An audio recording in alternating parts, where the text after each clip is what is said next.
La douceur de la Méditerranée, direction l'île d'Elbe, entre la Corse et l'Italie, Cyril, pour une épreuve que l'on suit depuis un peu plus de 3 ans maintenant.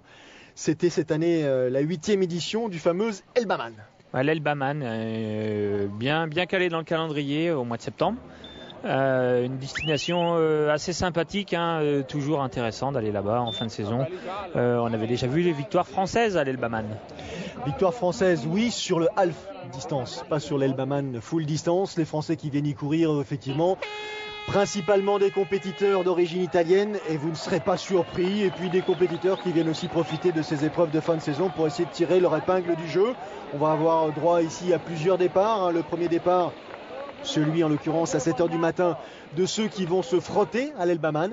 L'Elbaman qui a la particularité donc sur l'île d'Elbe de proposer un parcours assez rude à ses compétiteurs, parce que c'est pas non plus un terrain totalement plat, loin de là. Et puis un peu plus tard, c'est-à-dire 1h et quart plus tard, le départ des messieurs, des dames qui disputeront eux, en l'occurrence, le Half Elbaman. Ouais, en effet, ils seront 175 à parcourir la distance full distance, la distance Ironman, et ils seront un peu plus de 320 pour s'élancer sur ce 73 de l'Elbaman. 7h du matin, Marina et la baie de Marina di Campo, donc ici sur l'île d'Elbe, 147 km de côte, une destination touristique absolument magique, magnifique. Fin de saison douce avec des températures plutôt favorables, ce qui permet justement à ces compétiteurs d'étendre au maximum leur saison de course. Certains ont commencé très tôt, dès le mois d'avril, et puis donc vont pouvoir, grâce à ces destinations, aller jusqu'au mois de septembre, octobre, et bientôt un peu plus tard, puisque Lanzarote va créer le fameux Alpha Ironman de Lanzarote qui aura lieu au mois de novembre. Ouais, pour compléter donc toutes les distances sur l'île de Lanzarote, puisqu'ils ont le Volcano, le courte distance. Ils ont également aussi un duathlon, il me semble, fin d'année, au mois de décembre. Le fameux Ironman qu'on a l'habitude de faire au mois de juin. Et puis donc prochainement le Alpha Ironman qui aura lieu fin de saison. Parmi les compétiteurs présents sur le Elbaman, Matteo Anovazzi, un Italien qui court souvent en France, qu'on a l'habitude de croiser, notamment qu'on a croisé chez vous sur les pentes de l'Alpe d'Huez. C'était l'année dernière. Anovazzi, il avait de souvenirs de tête, je crois qu'il avait pris une 7e ou 8e place. 7e place. Et puis d'autres compétiteurs, notamment Francisco Pantano en gros plan en l'occurrence, qui est le premier à sortir de l'eau à l'issue du premier tour, parce qu'il y a 2 tours à effectuer. Ouais, une sortie à l'australienne, donc 2 boucles en natation, donc ça permet donc aux spectateurs de voir les athlètes, mais surtout à tous ces athlètes de pouvoir faire un peu le point où ils en sont dans leur course et pourquoi pas remettre les lunettes et les bonnets si jamais celles-ci ont bougé. Alors sortie de l'eau un peu moins agressive là, de la part des poursuivants de Francisco Pantano. On n'est pas dans une, logique de bagarre intense, on est encore une fois dans une logique d'opportunité, de fin de saison, donc on ne cherche pas des points ni du temps en l'occurrence ici. Non, on ne cherche pas des points, on ne cherche pas des temps, et puis il faut savoir que le parcours vélo est quand même assez compliqué sur cette full distance. C'est un parcours vélo très vallonné, donc voilà, on se réserve sur cette partie natation pour la fin de ce parcours, pour le parcours cycliste et derrière le marathon bien évidemment. Monica Stallman est la première de ces dames à sortir de l'eau à l'issue du premier tour, donc des 2 tours à effectuer pour couvrir les 3,8 km de natation. Cadre absolument magique, là encore une fois, la baie de Marina di Campo tout simplement là au pied du mont Capan qui culmine à 1019 mètres d'altitude. Ouais, une natation pas évidente, ça bouge un peu, ça n'a pas l'air comme ça, mais voilà, la mer est pas agitée, mais ça bouge un petit peu et pas forcément évident pour ces nageurs de déployer leur technique. Francisco Pantano, premier à l'issue du premier tour, premier à l'issue du deuxième tour, 38 ans pour cet athlète d'origine argentine et qui sort de l'eau après 52 minutes et 37 secondes de natation, pas mal. Ouais, c'est un bon temps, parce qu'on l'a vu, ça bougeait un petit peu, il était tout seul, donc pas évident de relancer par la machine par moment, donc plutôt un bon temps et surtout il a commencé déjà à faire un petit écart sur ses poursuivants. Et une transition comme on les trouve par endroits, c'est-à-dire à Alcatraz, à Pékin, parfois même à Hawaï en Chine, c'est-à-dire assez éloigné de la sortie de l'eau. Ouais, une sortie assez longue, donc il avait choisi de garder un petit peu sa combinaison, il a retiré loin de cette sortie de l'eau pour ensuite donc se préparer pour pour la partie cycliste. Francisco Pantano, vainqueur de l'Ironman de Lectécide, c'était en 2009. Il a pris une 9e place à Hawaï en 2005 et cette année, à 38 ans, il continue à performer puisque sur des distances sprint, Francisco Pantano a enregistré 2 victoires récemment. Donc c'est encore un athlète sur lequel il va falloir compter. S'équipe, toujours pas de concurrence à proximité. Le dossard, le casque profilé. Et c'est parti pour 3 boucles à effectuer, 3 boucles de 60 km donc, qui vont lui permettre d'alterner les parties montantes, les faux plats et les parties descendantes techniques derrière. Suivent à un peu plus de 55 minutes Thomas Bernard, Navro Chiaocchi, Francesco Panarello, Matteo Anovazzi, qu'on vient de voir passer à l'instant, Gregorio Caceres, dont le nom vous dit quelque chose, j'imagine. Gregorio Caceres, qui est un des athlètes lanzarotins qui a l'habitude de s'afficher sur son île. On s'équipe. On va lui passer Mauro Ciarocchi, Matteo Anovazzi. Ça y est, c'est parti. Tout ce petit monde est sorti en un peu plus de 55 minutes 30, un peu plus, un peu moins. Départ groupé, départ à près de 3 minutes de Francisco Pantano. Ouais, donc déjà un écart assez conséquent. Hein. Malgré tout, il reste encore. La journée est encore longue, donc il ne faut pas non plus s'affoler. 3 minutes, c'est rattrapable. Allez, là c'est le départ du Alf Elbaman, le départ féminin, 8h10 du matin. Et la sortie de cette femme, en l'occurrence Monica Stallman, première compétitrice à avoir couvert les 3 km 8 de natation. 1 heure, 1 minute et 5 secondes.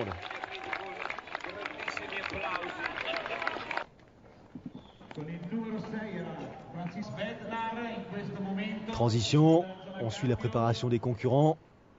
Rien d'exceptionnel. Une sortie de parc un peu étroite, hein, donc il faut être vigilant. Monica Stallman,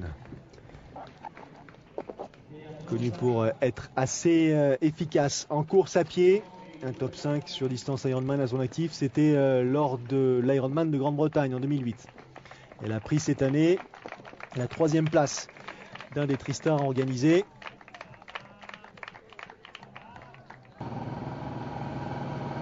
Et voilà, ce fameux parcours vélo, donc avec énormément de relances, des bosses, des descentes, on le verra, techniques, où il faudra être vigilant, hein, surtout dans les parties où c'est un peu à l'ombre, où c'est un peu humide, éviter les chutes. Et attention au vent aussi, parce que toute la partie de ce parcours, donc destiné à l'ouest de l'île, va les amener jusqu'à le sommet. En l'occurrence, la principale difficulté, c'est Marciana, le village de Marciana, dont ils vont pouvoir découvrir les décors magiques, mais au bout d'une côte, au bout d'une longue ascension sur plusieurs kilomètres, puisque l'ascension va faire à peu près 30 km de descente technique entre Marciana et la Marina, un peu plus bas le long de la mer. Et puis surtout le retour avec souvent le vent dans le nez. Départ du Alf Elbaman, départ de ces messieurs cette fois-ci. La preuve qu'on ne vous mentez pas, que le parcours, que le tracé de l'Elbaman est quand même un tracé relativement peu plat. Ouais, c'est vallonné, hein, c'est un très très beau parcours. Hein. C'est vrai que pour ces athlètes, s'ils ont eu le temps de bien préparer cette fin de saison, c'est quand même une destination idyllique où on peut allier un sport et puis après la distance, le triathlon, pourquoi pas prendre quelques jours de vacances. Francisco Pantano, leader de l'épreuve, il est sorti de l'eau avec 3 minutes d'avance sur ses principaux rivaux et notamment sur Matteo Anovazzi, ici en gros plan, dossard numéro 1. Anovazzi s'est déjà imposé à 2 reprises dans cette épreuve, c'était en 2009 et en 2010. Il connaît bien le parcours, il avait pris je crois une 2e place en 2008 me semble-t-il. Allez, la sortie de l'eau de la première de ces dames qui disputent le Alf Elbaman, Daniela Palaro, en 30 minutes. Le public soutenu, qui veut soutenir les athlètes. Passage bien évité pour ce qui concerne les douches. Pas de problème. Premier messieurs à sortir de l'eau, Giuseppe Baldelli, 25 minutes et 29 secondes. Mais il est normal qu'ils sortent après la première dame. Ils sont partis après ces dames, justement. Sortie agressive. Hein. Ouais, sortie agressive. Bon, il a fait qu'une boucle, 1 km 9 de natation.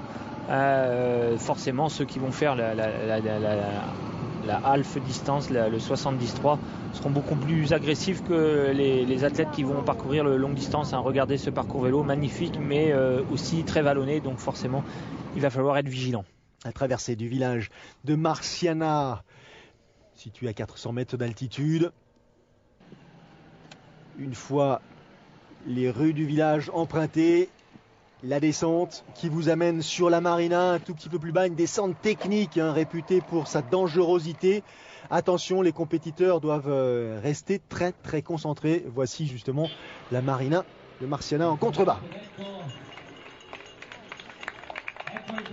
Francisco Pantano, toujours leader de l'épreuve, fin du premier tour. On fait tourner les jambes, Cyril, on essaie de récupérer. Bah ouais, c'est des endroits où c'est technique, on ne peut pas vraiment s'engager, accélérer, donc on essaye de récupérer, on fait tourner les jambes, pourquoi pas faire quelques étirements, parce que la journée va être très très longue et on le voit, bon, c'est des conditions, ils ne sont pas extrêmes, il ne fait pas très très chaud, mais il fait bon, c'est plutôt agréable comme température. Maintenant, pour Pantano, il va falloir essayer de garder la tête de course. D'autant que derrière, Anovazzi, lui, il est bien concentré. Alors il revient sur Francisco Pantano tranquillement. Enfin, quand je dis tranquillement, il revient de manière assez efficace puisqu'il compte plus qu'1 minute 30 de retard sur Francisco Pantano à l'occasion de cette deuxième boucle. Et il le sait, Pantano, parce que justement, il essaye de relancer, il essaye de conserver cet avantage en se disant peut-être que derrière, avec le marathon, je peux aller jusqu'au bout. On verra ça un peu plus tard. Conditions de course agréable, un petit peu d'air. On retrouve la première de ces dames, sortie de l'eau après 1 heure, 1 minute et 5 secondes, Monica Stallman. Sa première rivale, Marianne Guerban, une Française. Elle est à plus de 4 minutes derrière. Ça, c'est le leader du Half Ironman, Giuseppe Baldelli, qui connaît parfaitement le coin. La preuve, Cyril, ça vient appuyer vos propos d'il y a quelques secondes. Rien à voir comme petite épreuve. Forcément, ils vont faire 90 km de vélo. Donc forcément, il faut aller plus vite, on est un peu plus agressif. Et puis, il y a un petit peu plus de concurrence. Ils étaient un petit peu plus nombreux à participer sur le 73. Donc, mais c'est plutôt intéressant comme ça pour les organisateurs d'organiser comme ça les deux courses sur la même journée. Un peu plus intense pour ce qui concerne la tête de course de ces dames. Sur le 70-3. Les décors, les perspectives, le temps pour les concurrents d'en profiter, j'espère qu'ils en ont profité justement parce que si ces épreuves existent, c'est aussi pour permettre aux compétiteurs de pouvoir changer d'horizon, de pouvoir croiser d'autres populations, d'emprunter des parcours qu'on a peu l'occasion d'habitude d'emprunter. Francisco Pantano en relance, toujours.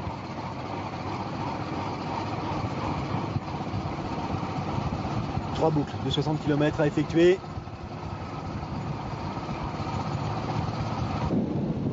Et derrière, position très différente, plus agressive, sans doute pour Matteo Anovazzi qui là, à l'occasion de la deuxième boucle, va croiser le leader du Half Ironman, Giuseppe Baldelli.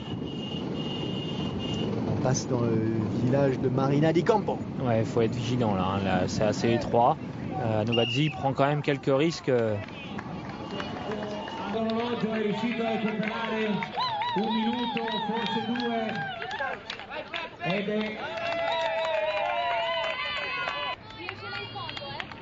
Très soutenu. Enchaînement avec les 21 km à pied au programme de cette Half Ironman.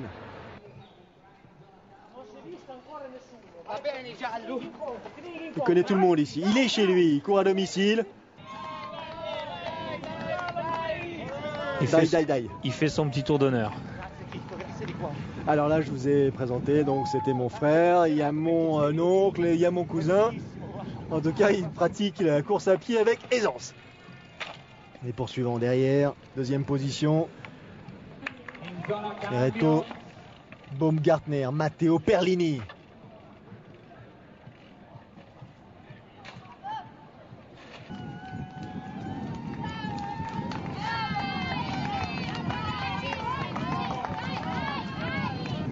Il est encouragé, hein. Giuseppe Baldelli.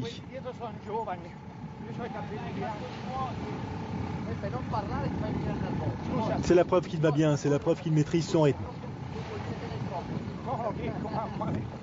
C'est la preuve qu'il est italien aussi. Et derrière, on va essayer de revenir progressivement sur Giuseppe Baldelli pour contrecarrer ses perspectives de victoire.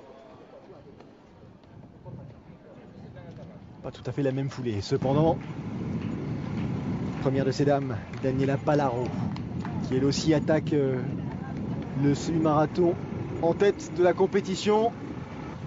Attention, ça revient derrière.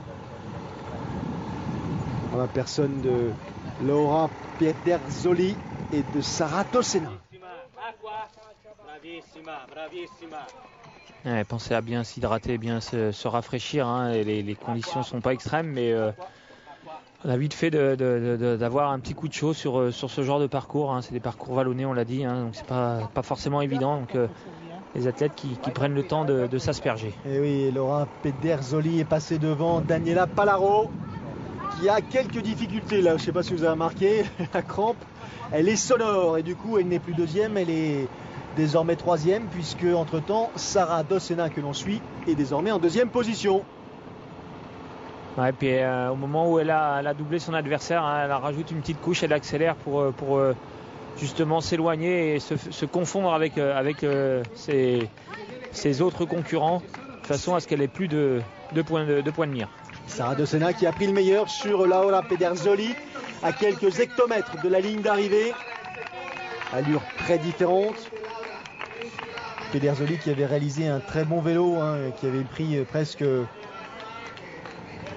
8 minutes à Sara Dossena, mais qui elle court en fait beaucoup plus vite que son adversaire, et ça se voit.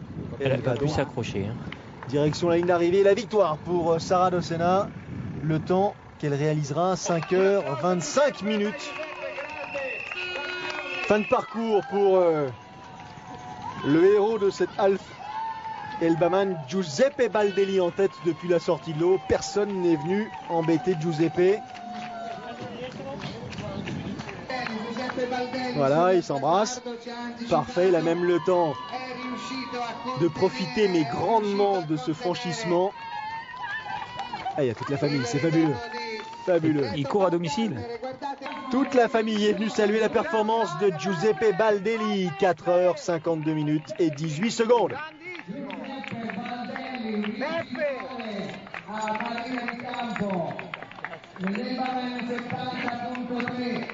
Les larmes, il fallait les larmes. Ça ne pouvait pas se terminer sans les larmes. Une véritable histoire italienne. Allez, fin du parcours pour italienne elle aussi, Sara Dossena. Je vous ai dit, direction la ligne d'arrivée, 5h25 minutes. Réalisée par la jeune athlète italienne qui aura donc pris le meilleur sur Daniela Palaro puis sur Laura Pederzoli.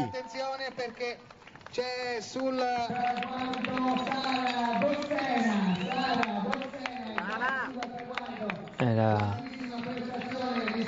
a été jusqu'au bout. Hein. Ah, je suis ravi, je suis très heureux, j'ai passé une excellente journée, ça a été un parcours que je connais bien, mais c'est vraiment un des parcours les plus séduisants d'Italie. Et bien sûr ici je suis vraiment à domicile, donc j'en ai profité. Bien sûr, moi aussi je suis très heureuse, on s'imagine. Hein. Voilà, et donc elle a bien récupéré, elle a fait le nécessaire pour gérer sa course et garder suffisamment de force pour s'imposer lors des derniers kilomètres du semi-marathon. Ça, c'est pour le fameux Half Elbaman ou le Elbaman 73. Les temps, le Suisse deuxième position à un peu plus de 1 minute 10 du vainqueur. Les écarts entre ces dames, 1 minute 40 là aussi entre la première et la deuxième. Les 8 premières sont italiennes. Allez, retour au full distance. Et le premier à pénétrer dans l'aire de transition, ce n'est pas Francisco Pontano, mais c'est Matteo Anovazzi, Cyril. Matteo Anovazzi qui a, dans le dernier tour, vélo, a pris les commandes de la course. Il est habitué, hein, il a déjà gagné 2 fois ici. C'est une course qu'il fait régulièrement. Donc à lui maintenant d'aller chercher cette 3e victoire. Allez, c'est parti. Le parcours pédestre, lui, il propose aux coureurs 5 boucles 5 boucles donc, un peu plus de 8 km par boucle, de façon à profiter du village de Marina di Campo, de son public, de l'engouement de cette épreuve qui fêtait, je vous le rappelle, sa 8e édition cette année. Le temps de Matteo Anovazzi sur le parcours cycliste, 5 h 40 minutes et 41 secondes. Le temps réalisé par Francisco Pontano sur le même parcours, 5 h 50 minutes. Ouais, ça doit être natation plus vélo. C'est natation plus vélo, vous avez raison. 10 minutes donc. Le voici Francisco Pontano en 2e position. Il court bien malgré tout, mais il a du mal à revenir sur la tête de course. Et une belle bagarre entre ces deux athlètes. 3e position, c'est Gregorio Cáceres qui pour l'instant est installé à cette place. Gregorio Cáceres qui a décidé d'arrêter sa carrière d'athlète professionnel cette année. Et il a terminé par une victoire assez particulière à Lanzarote, son île. Il a remporté le double Enduroman qui équivaut tout simplement à courir 2 distances Ironman consécutivement. Il a mis 22 h 33 minutes pour couvrir l'affaire. Allez, chez ces dames, on a vu passer Monica Stallman en 2e position. C'est une Anglaise qui est installée désormais. Une Anglaise que l'on connaît bien, Michelle Parsons, qui elle aussi a une expérience assez probante sur sa carte de visite. Elle a remporté, Michelle Parsons, notamment plusieurs titres de championne d'Europe en duathlon. Elle a fini 2e des championnats du monde de duathlon en 2004. Elle a pris une 12e place cette année à Lanzarote. La fin du parcours de Monica Stallman. Il faut rester solide parce que mine de rien 5 boucles il faut les faire et seul. Ouais, 5 boucles c'est dur mentalement parce qu'on passe souvent au même endroit, il y a 8 km. Bon, cette petite pluie vient un peu rafraîchir la température du corps. Petite pluie vous dites? Ça a commencé petit et ça finit un peu plus gros. Ah oui, on peut dire qu'ils sont vraiment douchés, ça tombait bien, ils avaient un tout petit peu chaud. Anovazzi, il était temps que la pluie arrive parce que j'ai l'impression qu'il était en surchauffe là. Ouais, on l'a vu, il avait un peu de mal sur ces derniers kilomètres du marathon. C'est pas évident. Il a fait un gros vélo pour revenir sur la tête de course. Et voilà, il finit cette full distance de l'Elbaman pour cette 3e victoire. 3 h 13 minutes pour couvrir le marathon, pas mal C'est pas mal parce que 5 boucles, c'est pas évident à gérer 5 boucles. Donc 3 h 13 c'est plutôt intéressant, surtout que le parcours vélo, on l'a déjà dit, n'était pas si évident que ça. Le temps total, 9 h 54, 28, ça vous donne une idée de la difficulté du parcours. Nouvelle victoire, la 3e pour Matteo Anovazzi, qui a pris une 8e place à Embrun cet été. Champion d'Italie longue distance, championnat à longue distance disputé sur un format Ironman, c'est pas fréquent non plus. 2e place pour Francisco Pontano, là on ne sait pas si il exprime une déception, s'il exprime une fatigue ou s'il exprime une joie contenue. Mais en tout cas il est arrivé, il a franchi la ligne. 2e place pour Pontano, 3e place pour Cáceres. Pardon. Il exprime surtout une grosse fatigue. Il a craqué un peu sur la fin du marathon. Il avait fait une belle partie de natation. Il s'est bien donné en vélo, mais voilà, il n'a pas pu aller au bout pour gagner cette course. Comme vient de le remporter Monica Stallman. 11 h 12 minutes et 23 secondes. Le temps réalisé donc par cette athlète allemande. Marathon couvert en 3 h 44 51, des temps qui n'ont absolument rien à voir avec ceux qu'on a l'habitude de croiser sur le circuit Ironman, sur les épreuves un peu plus connues. Ce ne sont pas les mêmes profils d'athlètes non plus. 2e place pour Michelle Parsons qui termine en 11 h 42, 3e place pour Bianca van der Kieboom en 11 h 53.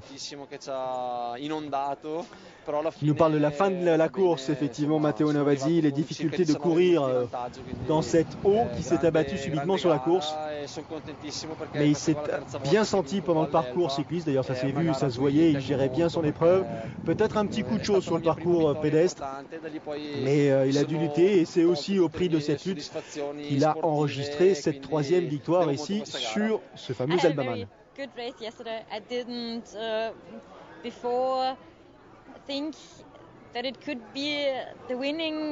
Elle n'en revient pas. Elle n'avait jamais imaginé pouvoir s'imposer sur ce style d'épreuve. Et c'était effectivement une très belle et heureuse surprise pour Monica Stadelmann.